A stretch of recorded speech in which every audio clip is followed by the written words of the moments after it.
आपने महाभारत देखा था टीवी पे?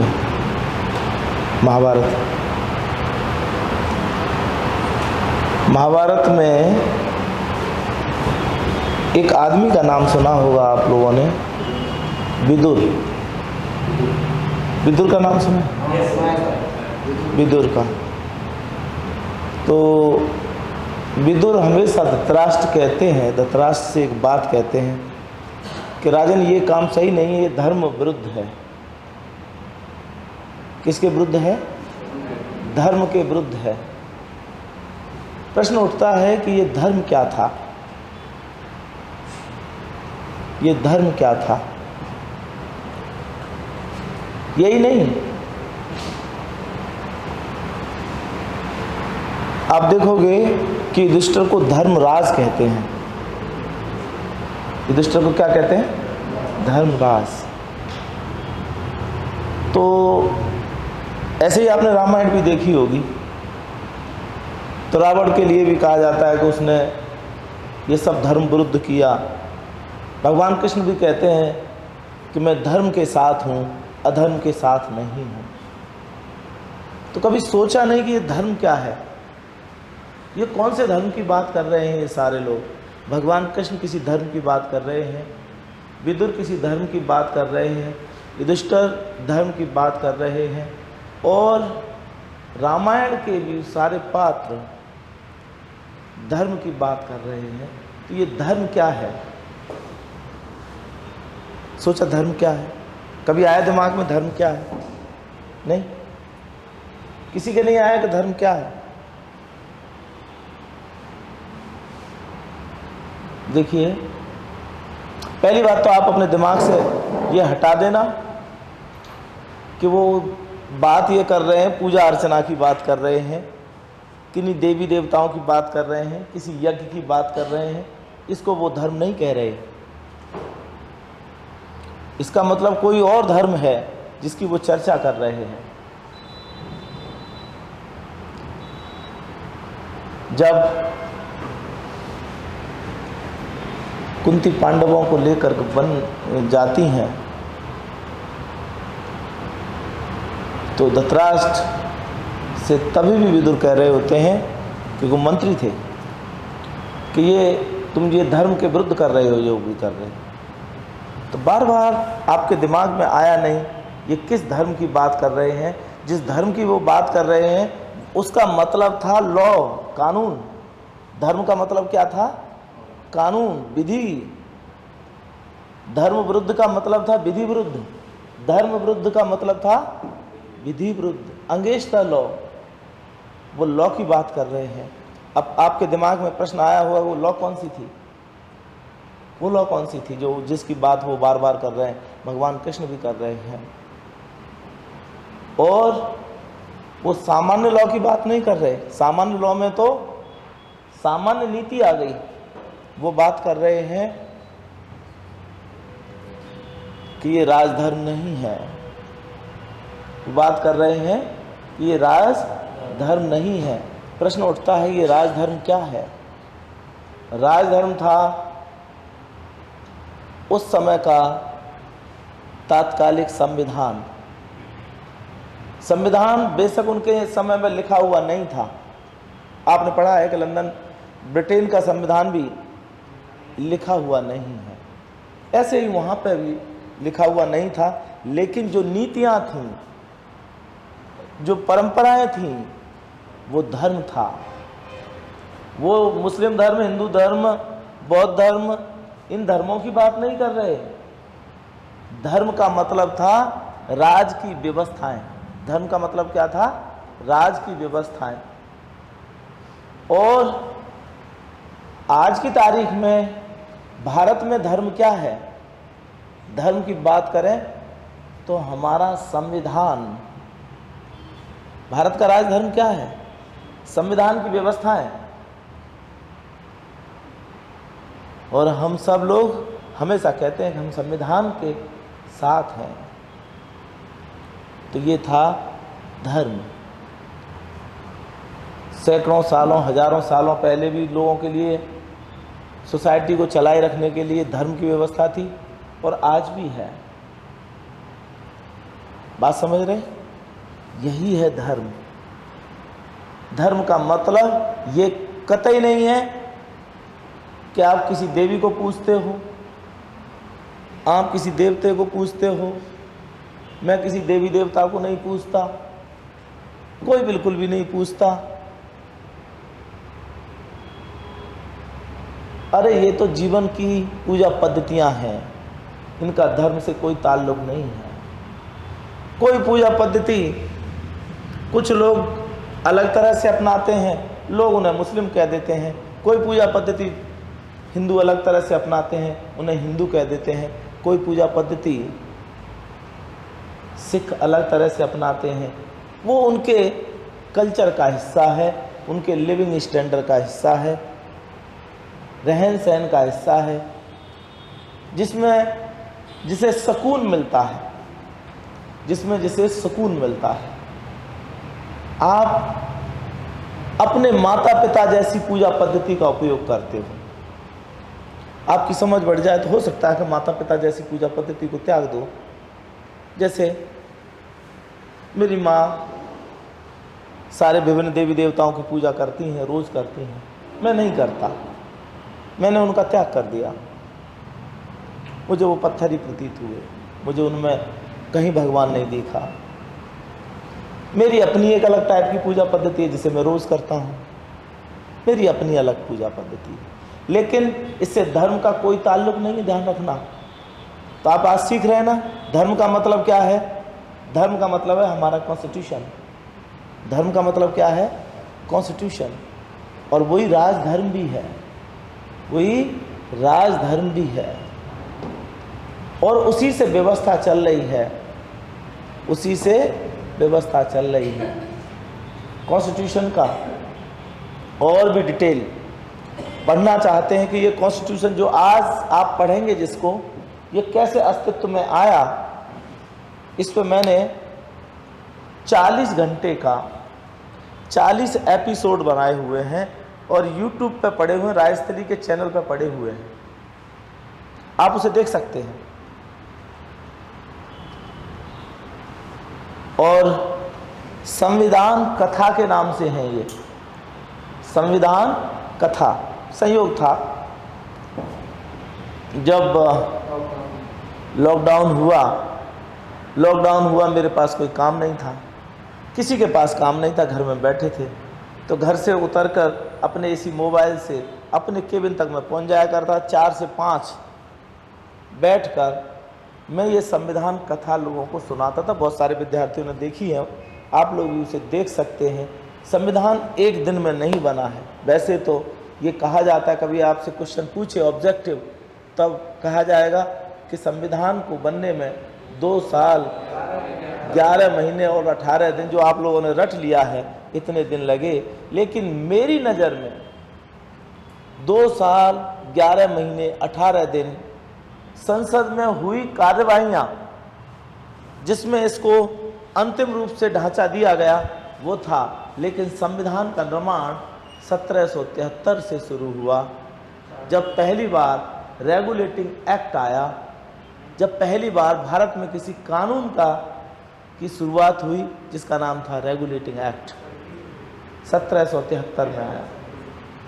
फिर 1784 में दोबारा से पिट्स इंडिया एक्ट आया, पिट्स इंडिया एक्ट आया। वो भी क्या था? संविधान के निर्माण के बीज थे वो। सबसे पहले सुप्रीम कोर्ट कलकत्ता में बना, भारत का सुप्रीम कोर्ट सबसे पहले कलकत्ता में बना। लॉर्ड एलिजा इम्पे उसके चीफ जस्टिस बने। ये सब चीज़ें क्या थी? ये संविधान की प्रक्रिया थी, जो धीमे धीमे सने सने बनता चला गया और इस स्वरूप में आ गया है। मात्र उन 2 साल 11 महीने 18 दिन में नहीं बना। चूंकि आप देखोगे 1935 का जो कानून था, जिस पर इस स्ट्रक्चर को रखा गया, वो स्ट्रक्चर भी बहुत धीमे धीमे बना। उसमें आप देखोगे कि कंटिन्यू एक्ट आ रहे हैं और उन एक्ट्स में थोड़ा थोड़ा रिफॉर्म हो रहा है, उससे देश का शासन चल रहा है। और 1935 का जो गवर्नमेंट ऑफ इंडिया एक्ट था, उसके मैक्सिमम प्रोविजंस को लिया, जैसे parliamentary system of governance. What is the parliamentary system of governance? शासन करने का तरीका, जो तरीका, अभी तरीका क्या है? हम लोग वोट करते हैं, किनको? एमपीज को। अपने एरिया का एमपी हमने चुना। एमपी, सारे एमपी मिलकर, जिससे मेजॉरिटी होती है, उससे एक प्रधानमंत्री बनाते हैं। ये सिस्टम, ये तरीका कहलाता है संसदीय प्रणाली, पार्लियामेंट्री सिस्टम। एक दिन में डेवलप नहीं हुआ। जबकि ब्रिटेन में चल रहा था, पहले भारत का नाम ब्रिटिश भारत था, क्योंकि ब्रिटेन का हमारे ऊपर कब्जा था, तो हम बोलते थे ब्रिटिश भारत। तो ब्रिटिश भारत के समय जो व्यवस्था शासन को चलाने की थी, वो कौन सी थी? Parliamentary system. पार्लियामेंट्री सिस्टम का मतलब ये नहीं है कि पार्लियामेंट होगी, नहीं। विधायकों के लिए आप वोट करते हैं, विधायक अपने से मुख्यमंत्री चुनते हैं। इस सिस्टम को भी क्या बोलेंगे? संसदीय प्रणाली, पार्लियामेंट्री सिस्टम। आप नीचे नगर निगम के पार्षद को चुनते हैं, पार्षद चेयरमैन को चुनता है या मेयर को चुनता है। ये भी सिस्टम क्या है? Parliamentary system. क्या सिस्टम है? मतलब we are electing our representative and representatives are electing the person who will control the system।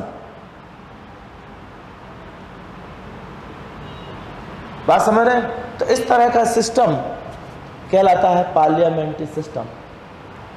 यह सिस्टम जहाँ जहाँ अंग्रेज रहे वहाँ वहाँ डेवलप हुआ। जिन देशों में अंग्रेज नहीं रहे वहाँ दूसरे सिस्टम चल रहे हैं। उन सिस्टम से भी देश, दुनिया के देशों का संचालन चल रहा है। अकेला ऐसा नहीं है कि भारत के सिस्टम जैसा ही सब जगह सिस्टम हो, ऐसा नहीं है। अलग सिस्टम भी है, अलग तरीके भी हैं। हम तो चूँकि इसमें रच बस गए हैं तो हमें ऐसा लगता है सब जगह दुनिया भर के देशों में ऐसा ही होगा। ऐसा नहीं है। जैसे पड़ोसी मुल्क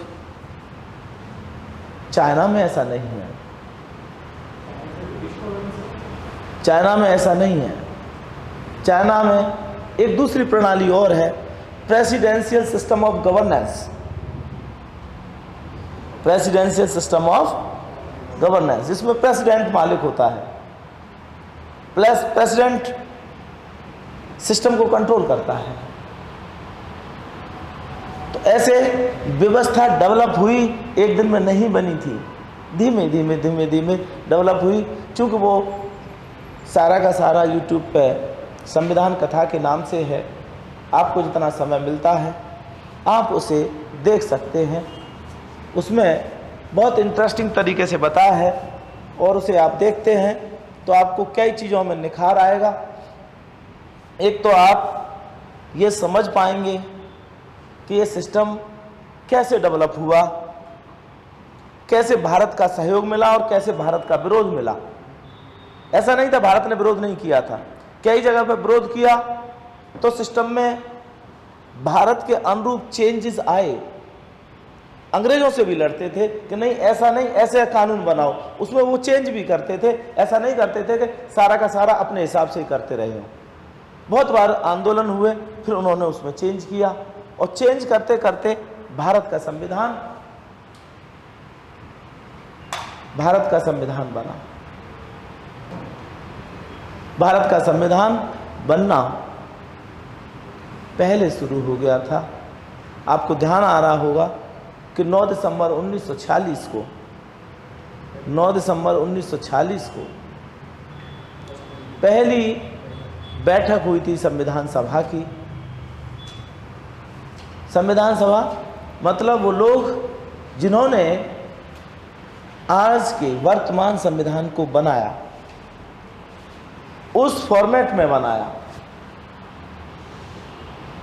अब चूंकि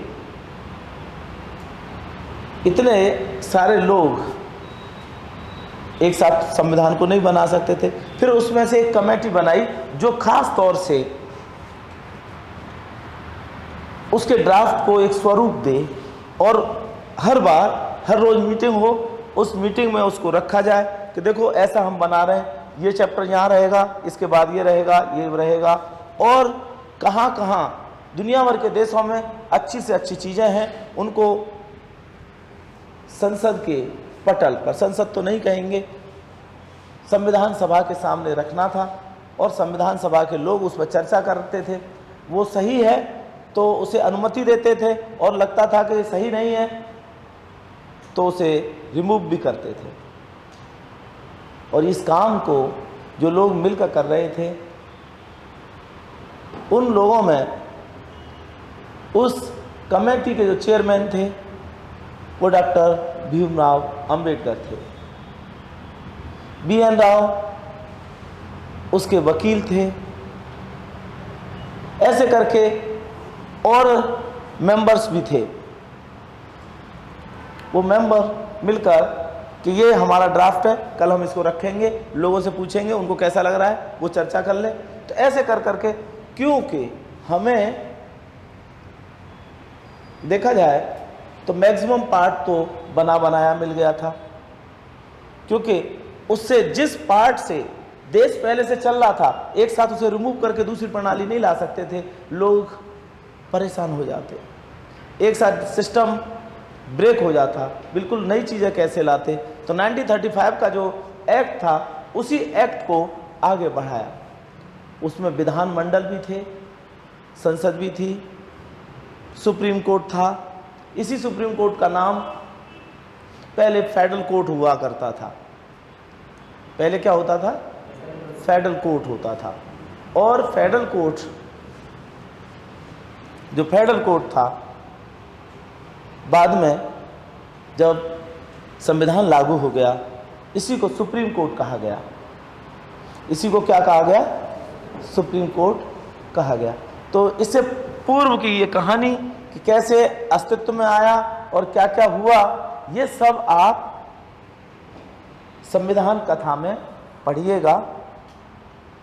अब मैं उस चीज़ पे आ रहा हूँ जिससे हमने अपने देश में सर्वोच्चता प्रदान की है। कोई पूछे कि इस देश में सबसे ऊंचा क्या, सबसे टॉप पे क्या है, तो आवर कॉन्स्टिट्यूशन इज सुप्रीम। हमारा संविधान सबसे बड़ा है। राष्ट्रपति बड़ा नहीं है, प्रधानमंत्री बड़ा नहीं है, संसद बड़ी नहीं है, उच्चतम न्यायालय बड़ा नहीं है। कौन बड़ा है? Indian constitution. और ऐसा नहीं हमारे ही देश में, लगभग जिन देशों में ऐसी शासन पद्धतियां हैं, सभी जगह कॉन्स्टिट्यूशन को बड़ा रखना ही जरूरी होता है, अन्यथा तो सिस्टम चलेगा कैसे? सिस्टम फेल हो जाएगा। तो भारत में सुप्रीमेसी किसकी है? कॉन्स्टिट्यूशन की। सुप्रीमेसी ऑफ कॉन्स्टिट्यूशन, ठीक है। इस कानून को, क्योंकि ये भी कानून है, इस कानून को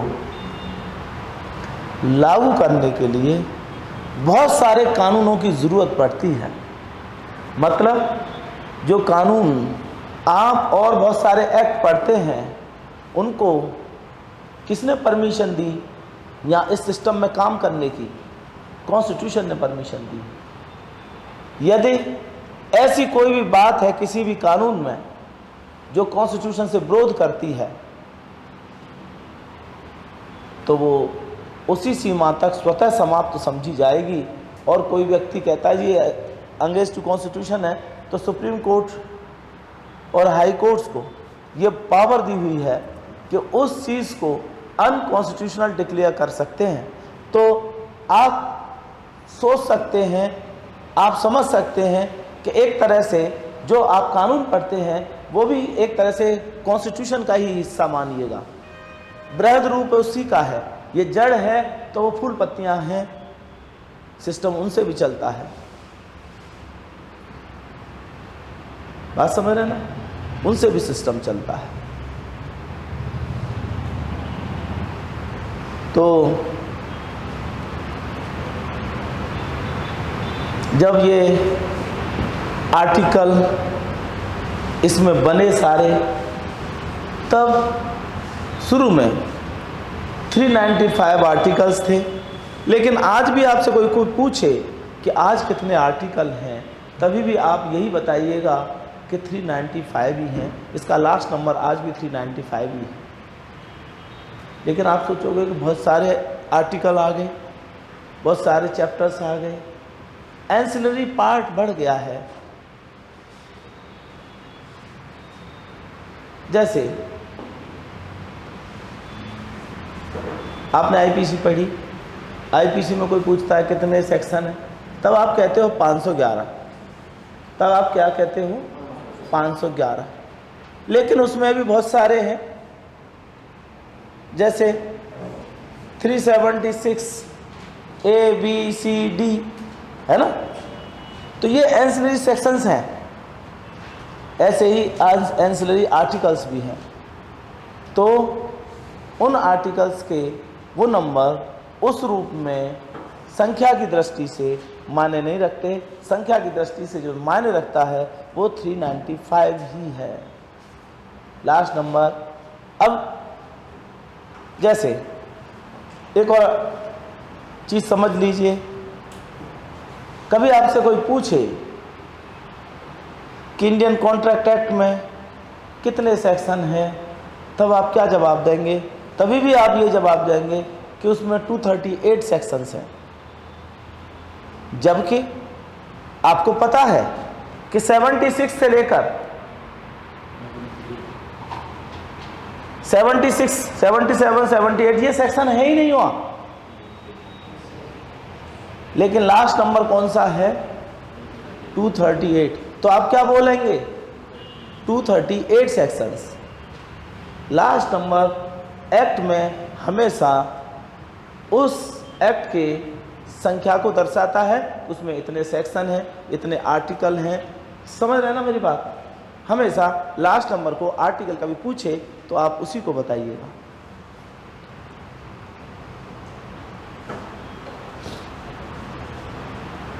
ऐसे ही 22 भागों में विभक्त है। पहले कम थे, बाद में और बढ़े। पहले शुरू में 8 ही शेड्यूल होते थे, आज इसके शेड्यूल्स की संख्या बढ़ गई। आज 12 शेड्यूल हैं इसमें, आज इसमें 12 शेड्यूल्स हैं। तो इस तरह ये एक्ट बना हुआ है। अब हम इसकी स्ट्रक्चर को थोड़ा सा समझने की कोशिश करते हैं। पहले देखो, भारत के संविधान के संबंध में ये कहा जाता है कि ये it is the largest constitution in the world. Largest क्यों है? इससे छोटे भी हैं, बहुत छोटे छोटे कॉन्स्टिट्यूशन दुनिया भर में हैं, लेकिन इंडियन कॉन्स्टिट्यूशन के संबंध में ये कहा जाता है कि ये बड़ा संविधान है। बड़ा इसलिए कहा जाता है क्योंकि जब हम आज़ाद हुए तब हमने ये सोची कि समस्याएं कम से कम आए, क्योंकि हम नए स्वतंत्र देश हैं, फिर कोई ऐसी समस्या ना आ जाए जिससे कुछ लोग फिर आके हमारा कंट्रोल करना शुरू कर दे। तो हमने ज़्यादा से ज़्यादा चीज़ों को लिखने की कोशिश की, ज़्यादा बड़ी तो ज़्यादा हिस्सा हमने लिया। उसमें हमने क्या हिस्सा लिया?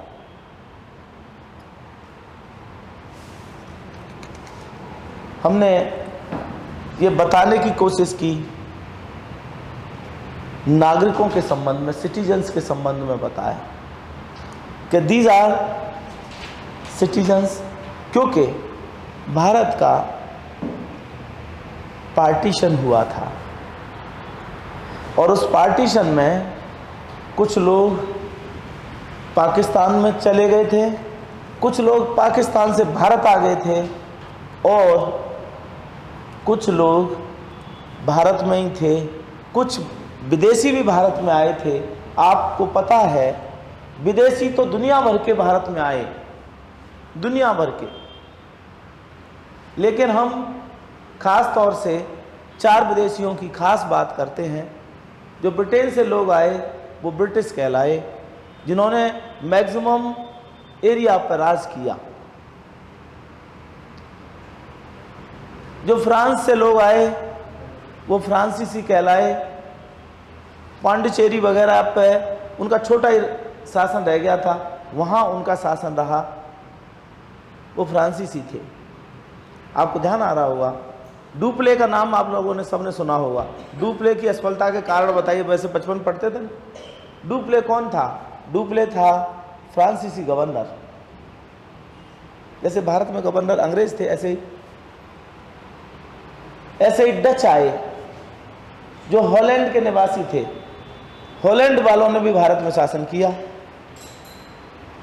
डच आए। ऐसे ही पुर्तगाली भारत में आए और पुर्तगाली सबसे बाद में गए, सबसे पहले आए। गोवा में लास्ट तक शासन करते रहे थे, फिर उनको यहाँ से भगाया था। पुर्तगाल के लोग थे, गोवा में लास्ट तक शासन करते रहे। गोवा की संस्कृति को लगभग हिंदू संस्कृति से चेंज करके क्रिश्चियन संस्कृति में बदल दिया था। आप देखोगे छोटी छोटी जगह हैं, जैसे गोवा हो गया, दमन हो गया, दीव हो गया, इन जगहों में क्रिश्चियन संस्कृति ज़्यादा है, क्योंकि ये पोर्ट होते थे जहाँ से व्यापार होता था और उस व्यापारिक गतिविधि में इन पोर्ट पर ही समृद्धि थी और वहीं उन व्यापारियों ने अपना डेरा जमा लिया था, वो नगर उनके हो गए थे।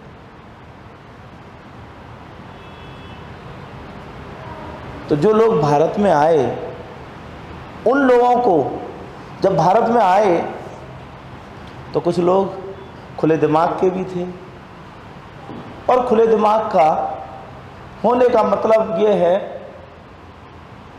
कि उन्होंने अपनी पुरानी परंपराओं को नहीं माना।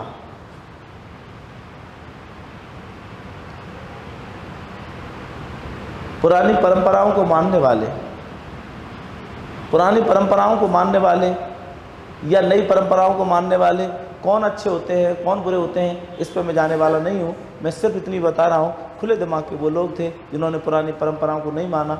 उन्होंने,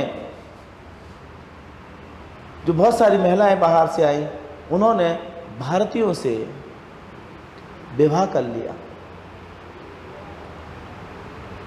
भारतीयों ने उन महिलाओं से विवाह कर लिया, यहाँ की कुछ महिलाओं ने भी उनसे विवाह कर लिया। वो एंग्लो इंडियन कहलाए। क्या कहलाए? Anglo Indian. अब उनको भी हमें यहाँ रखना था, चूंकि इस धरती पे ही वो रह रहे थे, भारत की धरती पे, तो उन सब के लिए, इन सब के लिए कानून बनाना पड़ा और उसको संविधान का हिस्सा देना पड़ा। क्योंकि हम लोकतंत्र की बात तो करते हैं, लेकिन लोकतंत्र में, लोकतंत्र और जितने भी तंत्र चलते हैं, जितने भी सिस्टम चलते हैं, उनमें एक अच्छी व्यवस्था है। लेकिन हम ये कहें कि 100% आदर्श व्यवस्था है, हम ये नहीं कह सकते। कभी कभी लोग कहते हैं भीड़ तंत्र भी है, जो भीड़ को पटाना जानता है, भीड़ उसकी तरफ हो जाएगी। आपको दूसरी पूजा पद्धति, अब भीड़ क्या, पटाने वाला क्या देखता है? पटाने वाला देखता है कि ये पटेगा कैसे। ये जाति से पट सकता है, धर्म से पट सकता है, क्षेत्र से पट सकता है, और भी कोई तरीका हो सकता है। कोई प्रलोभन से पट सकता है, कोई फ्री देने से पट सकता है। तो भीड़ पटाई जाती है और फिर भीड़ वोट देती है। और आपकी पूजा पद्धति, आपका क्षेत्र ऐसा नहीं है तो क्या हो सकता है? आप भीड़ से डिसर्टेड हो सकते हैं, आपका मत अलग हो सकता है, भीड़ का मत एक हो सकता है। इसका मतलब ये है कि इसमें भी बहुत सारी बुराइयां हैं। लेकिन उन लोगों को प्रोटेक्ट करने के लिए जो लोग कम हैं, इसलिए उन्हें ये बताया कि these are the citizens of India, इन्हें आप ऐसे नहीं हटा सकते, भीड़ को बरगला कर आप ये सब चीज़ें नहीं कर सकते।